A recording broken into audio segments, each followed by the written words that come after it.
Joe Valenti. I'm a farmer here in Lodi, California, and we're going to talk about how to grow a grape and what do we do with it. You know, a lot of people go to 4 years of college, and you're going to learn this in about 10 minutes. As you drive around Lodi and San Joaquin County, you see all these vineyards and the acres, and you think of themselves, that's got to be a very, very major crop. But throughout the California and the United States, they're still considered a specialty crop. Okay, first of all, what do we have to grow a grape? And the question is always, well, we got to have a seed. Well, I'm going to get this grape right here, and we're going to split it open. And then what I want you to do is count how many seeds are in here, and I'll give you a hint. It's a seedless grape. So how many seeds are in here? There are none. So if we were to plant this grape into the soil, would it grow? It wouldn't grow because there's not a seed. Well, I'm going to explain to you in a little short time, how do you grow a grapevine without a seed? And you know, oddly enough, my grapevines are kind of like a bear. And how can you have a plant and an animal be the same? What they do is a bear hibernates in the wintertime, or our grapevines hibernate in the wintertime. But what we do, we call it dormancy. If you'd go out there in the summertime, what you would do is see something like this. Green leaves that are growing really, really lush. But what happens when it starts to get cold, and what does the bear do when it gets cold? It goes into hibernation. Well, actually, our grapevines will go into hibernation too, and we call it dormancy. And it's a period of time where they look like they're dead. You look at it, it's kind of brown, there's no leaves on it. But if I get my little trusted knife out, and don't do this at home, you start taking the bark off, and what happens? You see it's green here. So that tells us that it is alive. Well, next what I could do is I go out there and I'll get this cane, and we could kind of call it a stick, but it's really a cane. You cut it like that, flat on the bottom, and we cut this at an angle. And the reason I did that is so when I go to plant it, I don't forget and don't plant it upside down. So what I'm going to do is I'll get this cane, we'll put it into the soil, and we're going to get back to the bear. What happens in the springtime when it starts to warm up? The bear comes out of hibernation. What happens is our grapevines do the same thing. They start to grow. And this is how you could grow a grapevine without a seed. If you try doing a cherry tree or an apple tree, it wouldn't work. A rose would work, and a grapevine. And what happens if I pull this out, whoa, you can see this nice healthy soil here. And what I'm going to do here is start taking all this apart. And we're going to break this up, kind of making a mess here. What do we see here? There's actually roots here. And it would look like something like this. You see how the roots formed here from the bottom? And then the shoots came out of the top. Well, we asked ourselves, what are the roots for? Well, the roots are very, very important. What they do, they actually suck up the moisture. They also fertilizer, nutrients, it takes it up into the plant, and that makes it grow. But people don't realize really another important factor that the roots do. What happens in the wintertime when it's really rainy and it's really windy? They have a tendency of wanting to fall over. So what the roots do, they actually anchor that plant into the soil. Okay, now I grow a lot of grapevines, a lot of them. And what happens in the winter or summertime? In the summertime it gets really, really hot, maybe 100 degrees, and we got a lot of grapevines out there. Do I go over to Costco, get me a big pellet of bottled water, go out to my vineyard and water like that? No, it would take a lot of time. What I actually do, we use drip irrigation. And it's pretty neat on what happens is that we put drip hose under our grapevines. This little thing sticking out right here is called an emitter, or we could call it a dripper. And it's very, very consistent. Out of this dripper right here, in 1 hour, I will fill up 1 cup. And this cup is 64 ounces, it's half a gallon. So if you were to go out there and time it, that's how much water would fill up that cup. In 1 hour, we'd fill up a half a gallon of water. And what we could do with the drip irrigation, we put this right next to the plant, again, right next to it. And what happens is it drips next to the vine, and we're able to conserve water. We're putting water exactly where we're needing it. We're not wasting it. Because as a farmer like me, water is very, very precious. We need water to grow our crops, and we want to conserve our water. So every drop of water to a farmer is very, very important. When I talk about water and conserving water, actually Marcus is the one who's the expert in it.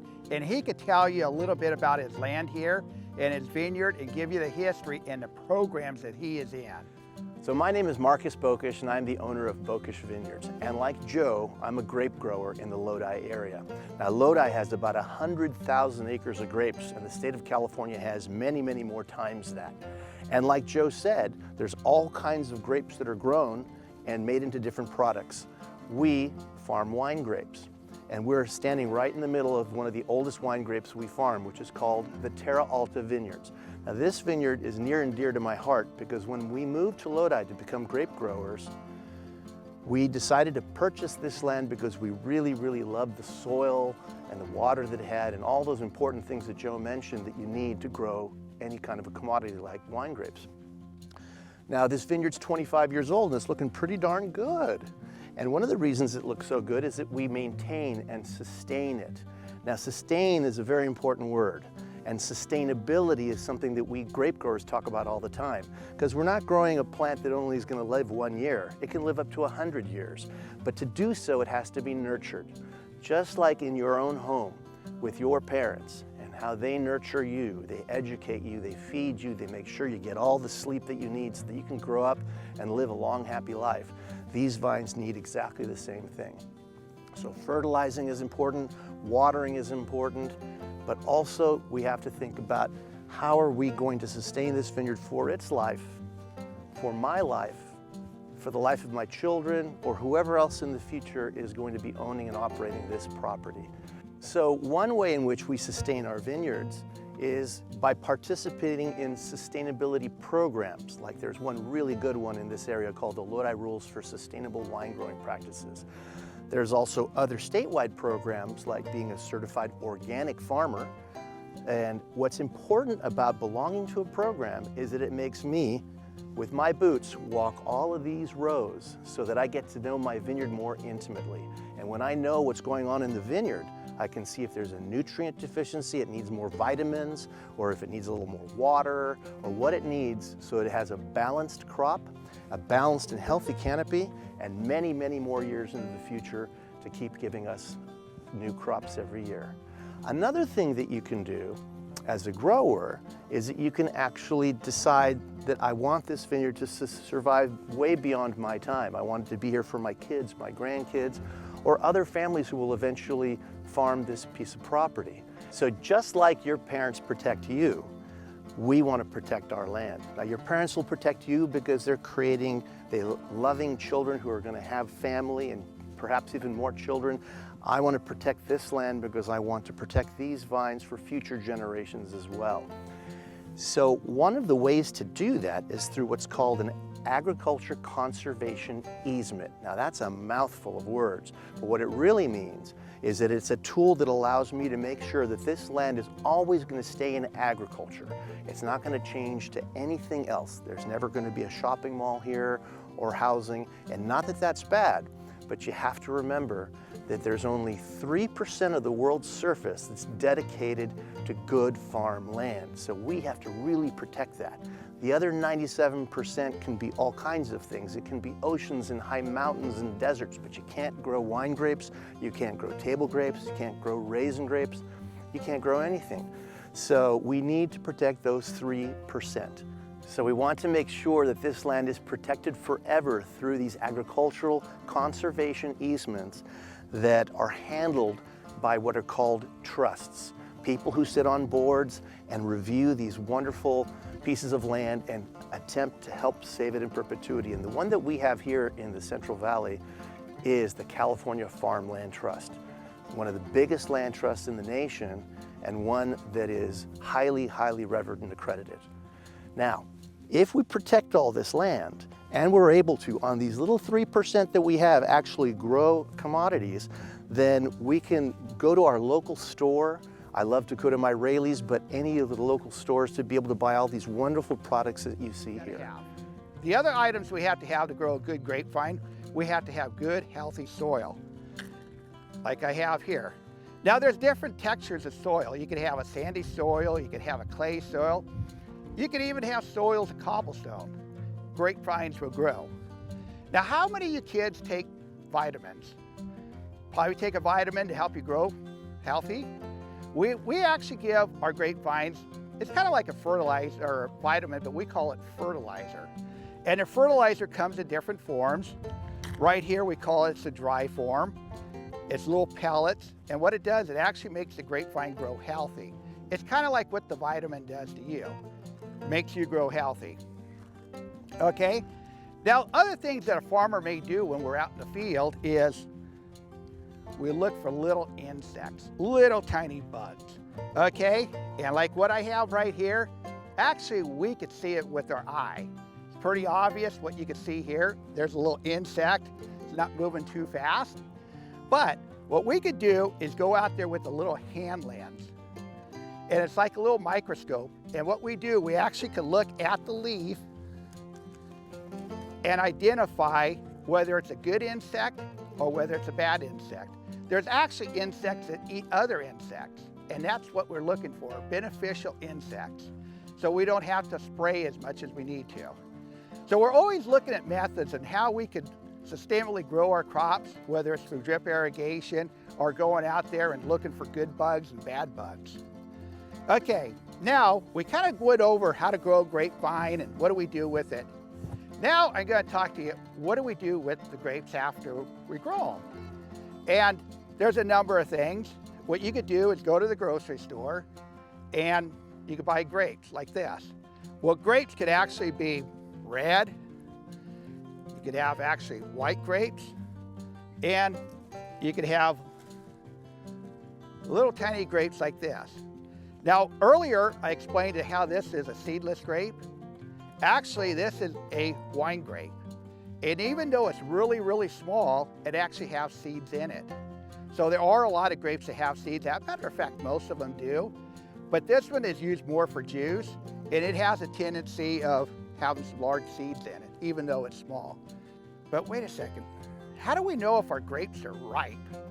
We got to figure out, do we want really sour grapes or do we really want sweet grapes? What we could do is go out with an instrument like this right here, and it's called a refractometer. And what we're checking is for sugar content. It's also referred to as Brix, but for today, we're going to just call it sugar content. So what I'm going to do is I'm going to get this grape, and I'm going to put the juice on the refractometer. And then once it's on there, what I could do is close the lid right here and look into it, and it will give me numbers. Now, if it's 15, it's a lower sugar content. If it's 25, that means it's really, really sweet, and that's what we're looking for. You want a sweet grape, whether it's for a juice or for eating. Now, once we go to the grocery store and we pick out that bunch of grapes that we really, really like, and today I like this red colored bunch here, we're going to buy it, take it home. But once they're at home, what's the first thing you want to do? It's very, very important. You always want to wash them, because you never know who's been touching them. And if you can see, my hands are a little bit dirty here today. And if I've been touching them, you probably don't want to eat them. Now, this is what we refer to as a fresh market grape. It's something you're going to take home and eat whole, okay? There's other methods we could do. We could actually take them to a processing facility that will crush that grape. And what we're going to do is we're going to make a lot of juice out of it. And that's what we're done here. We made a purple colored juice and we made a red or white colored juice, okay? Again, all a juice is grapes. Now, there's different methods of harvesting grapes. You could actually go out and pick them by hand, which is a lot of the old vines, Zinfandel and Lodi are hand picked, or you could go out with a machine. How we pick the majority of our grapes are actually by a machine. We have 14 grape harvesters. If you were to track how far they travel harvesting grapes through the season, we go from Lodi all the way down to Los Angeles, turn around and come back. So one machine in 1 year does about 700, 800 acres. But again, it goes all the way down to Los Angeles picking grapes. turns around and comes back.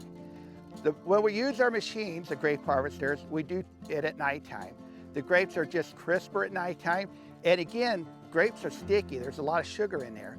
So when it's warmer during the daytime, everything wants to stick. So that's why we do it at nighttime. Now, one harvester is equal to 40 people. And that's why we do it with the machines now. It's just the availability of people. And it's a dirty, messy job. The other thing we could do with grapes is something that's not really done in the Lodi area, but if you go down south towards the Fresno area, this is where they do it at. They'll get a Thompson seedless grape, and what they do, they actually put paper down on the soil, and they harvest the grapes and put them on the paper. And out in the sun, they dry. And what happens? It's called a raisin.